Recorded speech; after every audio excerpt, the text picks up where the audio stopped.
Sunita astrology में आपका स्वागत है। आज हम जानेंगे कि इतने महंगे महंगे उपाय करने पे, इतने महंगे महंगे रत्न पहनने पे भी कोई परिणाम क्यों नहीं प्राप्त होता।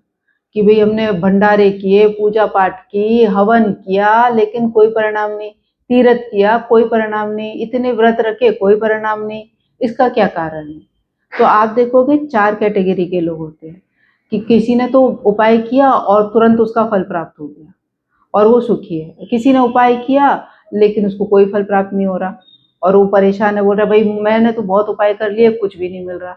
और एक कैटेगरी है जो कुछ नहीं कर रहे, कोई उपाय नहीं कर रहे और उनको परिणाम मिल रहा है, उनको मेहनत का परिणाम मिल रहा है कि उन्होंने मेहनत की और उनको मिल गया। और एक है जो कुछ भी नहीं कर रहे लेकिन उनको वो दुखी है, वो सुखी नहीं है, उनको भी कोई परिणाम नहीं मिल रहा।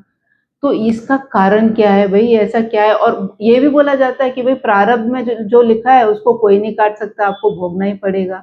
बड़ा कंफ्यूजिंग है। एक जगह बोलते हैं कि भाई उपाय करो, आपका जो कर्म है वो कट जाएगा। एक जगह बोलते हैं जो प्रारब्ध में लिखा है तो उसका तो कोई उपाय नहीं भाई, तो आपको भोगना ही पड़ेगा। तो इसका मैं कारण बताती हूँ कि ऐसा क्यों बोला जाता है। 3 तरह के हमारे यहाँ कर्म माने जाते हैं।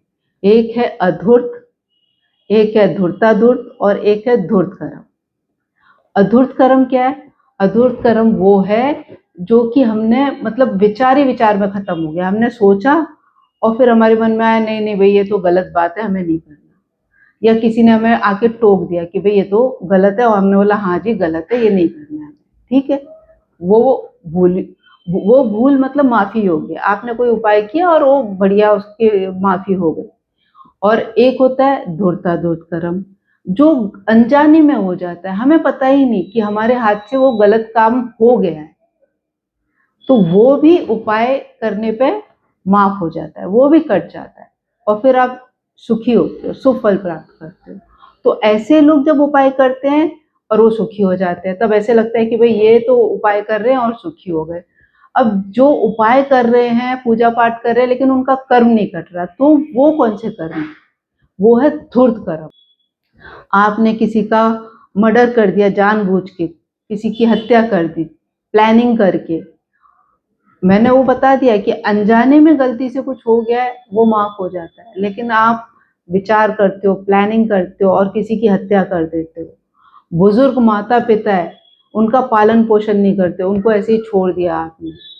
आपके छोटे भाई बहन है और उनका आपने हक मार लिया, उनको धोखा दिया, ये माफी योग्य कर्म नहीं है। तो ऐसे और भी कर्म होते हैं जो माफी योग्य नहीं। आपने किसी सेवक का या जो मजबूर इंसान है उसका धन मार लिया, उसका धन दबा लिया, पूरी उसकी मतलब मजदूरी नहीं दी आपने और वो धन दबा लिया। मजबूर इंसान है, कोई कुछ बोल नहीं पा रहा है तो उसका धन दबा लिया आपने।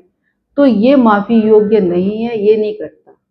इसका मतलब काट बहुत मुश्किल है। आपने किसी से या तो कर्ज लिया, सोचो आपने 1 लाख रुपए कर्ज ले लिए, 1,000 रुपए चुका दिए। आपने 1,000 रुपए चुका दिए, वो तो आपका कर्म कट गया।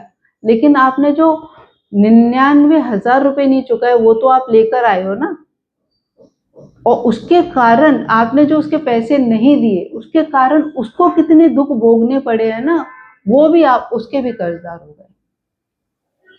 ये कर्म नहीं करते तो ये प्रारब्ध है, ये आप काट ही नहीं सकते। ये प्रारब्ध में लिखा हुआ है और ये रिश्ते में बन के आते हैं और आपसे आपको उनका कर्ज चुकाना पड़ता है, लेकिन आप उसका कर्ज नहीं चुकाते और फिर आपको प्रारब्ध भोगना ही पड़ता है। वो आप कुछ भी कर लो, नहीं काट सकते आप। तो अब आपको समझ आया होगा कि क्या प्रारब्ध में लिखा है जिसे आप नहीं काट सकते और क्या कर ऐसे कर्म है जिसको आप काट सकते हो।